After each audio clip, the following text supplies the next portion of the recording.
So what transpired beyond the glory of what I was beholding is the storm. Now, when I say the storm, the first advent of the storm was when Jesus revealed to me the first phase of that storm, which was the outpouring of his glory. And there was a declaration from the throne, from whom I understood to be God the Father, saying, "It has begun."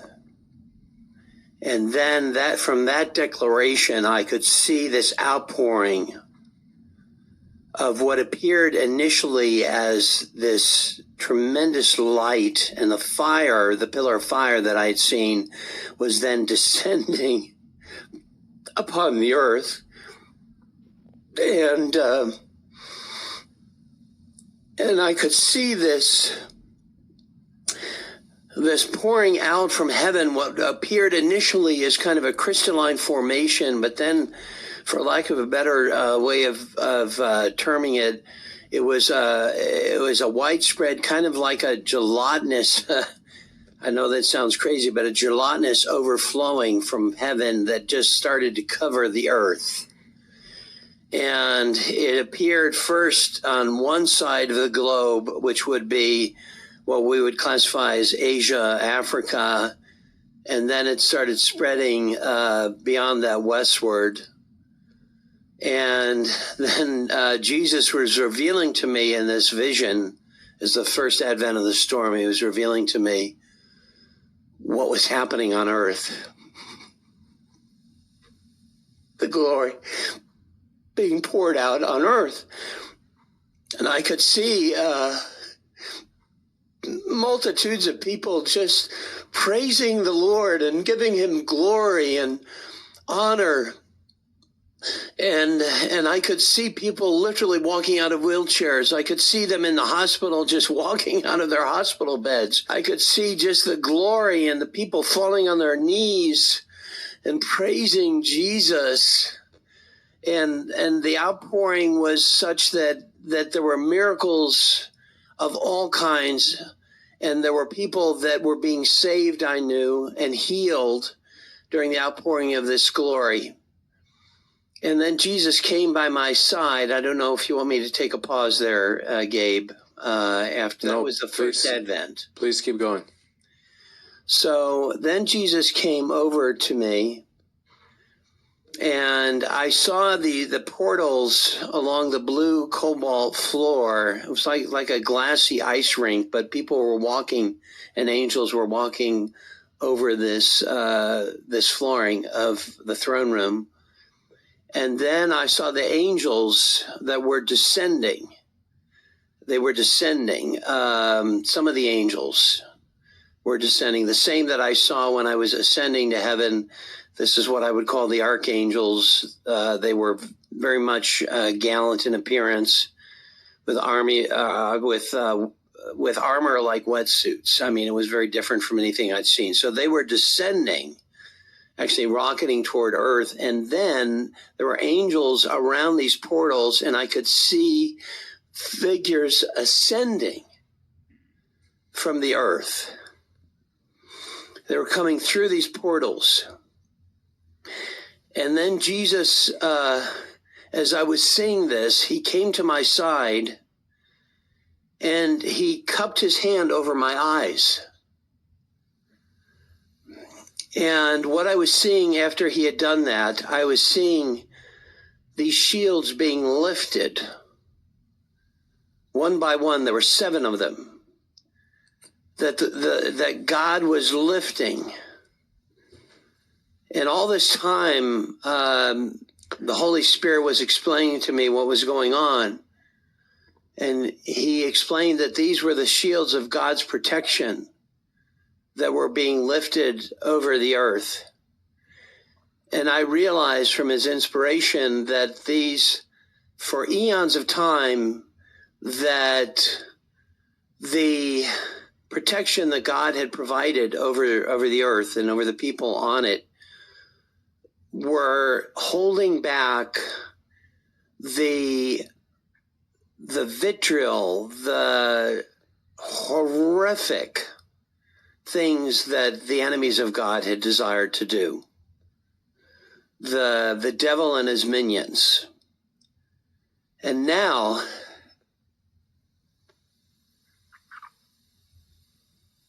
God from his throne declared, and Jesus was by his side at this point, he declared, "It is finished."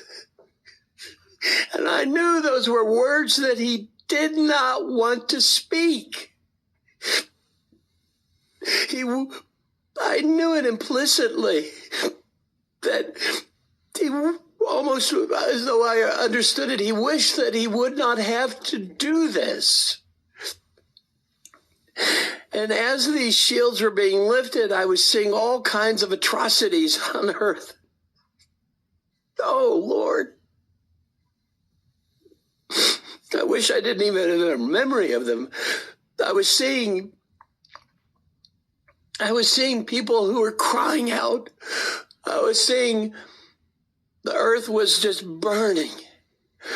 And I was seeing the agony, to the point where I asked Jesus to please stop it. Don't let me see these things. It was the first time I'd lost my joy in heaven. And he was gracious to me because he lifted his hand from my eyes and he stopped those visions of what I was seeing.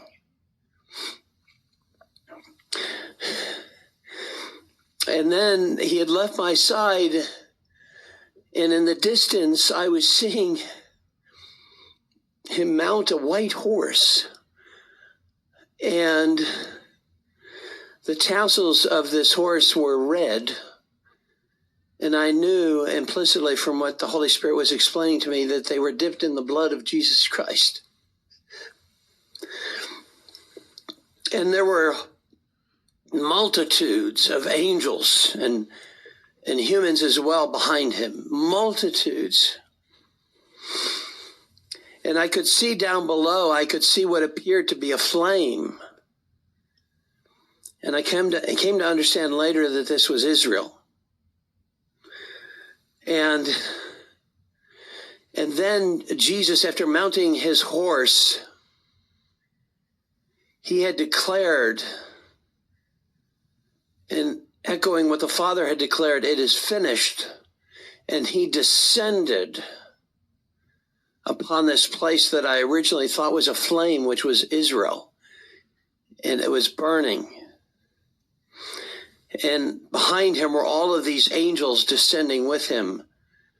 And I could see it wasn't a classic, what it would be, we would consider a warfare in the sense of what Armageddon would be or such.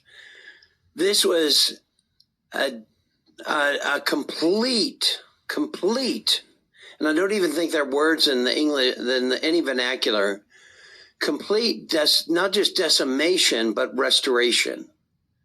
And there were people that I saw that were of different kinds, because they were all on their knees just in adoration. I mean, here's the glory of God coming down, Jesus in his glory coming down. And some of them were decrying, "Not yet. Jesus, not yet.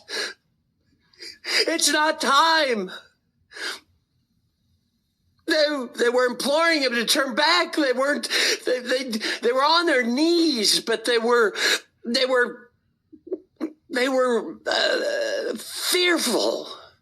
And then there were those who were on their knees. "Praise you, Lord, Abba Father. Glory be the King of Kings and Lord of Lords. Our Messiah has arrived." And they were all mixed in, those who were praising him and welcoming him. And there were those who were fearful of him. And he was descending, and it was over in one full swoop. It was over. The battle of Armageddon, the battles that were going on were over. He had made his declaration, and it was complete. It was accomplished. And it was done. It was finished. Truly finished. And then Jesus came back from the throne, and he was by my side again. And then I could see in my next vision of the storm, I could see the temple in heaven, the tabernacle, and it was beginning to descend. And it was the strangest thing. Again, there are no words in any vernacular to describe what it was like, but it was descending from heaven, and God was somehow creating out of nothingness. And I was seeing this creation of this land, this place below me, and it was as he was speaking it into being. It was forming, and I could see there wasn't. I think of Jacob's ladder, when he had the vision, and I think of descending from heaven. It wasn't a ladder, and it wasn't. It was more of a pathway, but it was something that this earth has never seen. We have never seen, but it was being formed from heaven to this new earth, and it was enjoining the new earth to heaven, and the two were no longer separated. And then Jesus brought me to this new earth when it was completed, and I could see a feast. I tell you what, Gabe, there were multitudes of tables. Oh my goodness, the foods, and as soon as one dish was finished, there would be a new one, and oh my goodness, it would be a feast like nothing I have ever beheld. And Jesus was at the head of the table. And he was saying, welcome to the marriage feast. And there was celebration, and everyone was happy and joyous. And then Jesus came down, and I was seeing the temple, and he brought me to the temple. And this is absolutely bizarre, because God the Father, who is of this gargantuan figure of nothing I could relate to on earth, long flowing white hair, a face that I could not even see, behold. And he was there with Jesus as this figure who is more relatable, for lack of a better way of putting it, not human-like, but relatable. And he still had the long flowing white hair, and Jesus was there with him, and the Holy Spirit, and they were simpatico. They were one. Again, no words to describe what this was like, but they were entirely relatable. It wasn't like this ethereal figure. It wasn't like this gargantuan figure. I could relate to them. And then Jesus took me to inside the temple, and I could see these graphics on the walls of the temple, and I could see the angels, which I believe were the archangels. The seraphim are these crazy looking multiple eyes and heads that could spin around. All of this wasn't them. These were angels with that were assigned to guard this. It was a table. It was like a marble table in the center of this. And the book of life was resting on the table, and they were guarding the book of life. And our names were written in the book of life. And then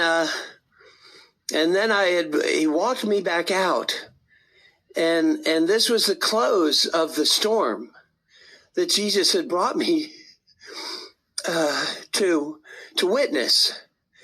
And he reminded me that I could not share it. So I didn't share it. 14 years I didn't share my story at all about my afterlife story.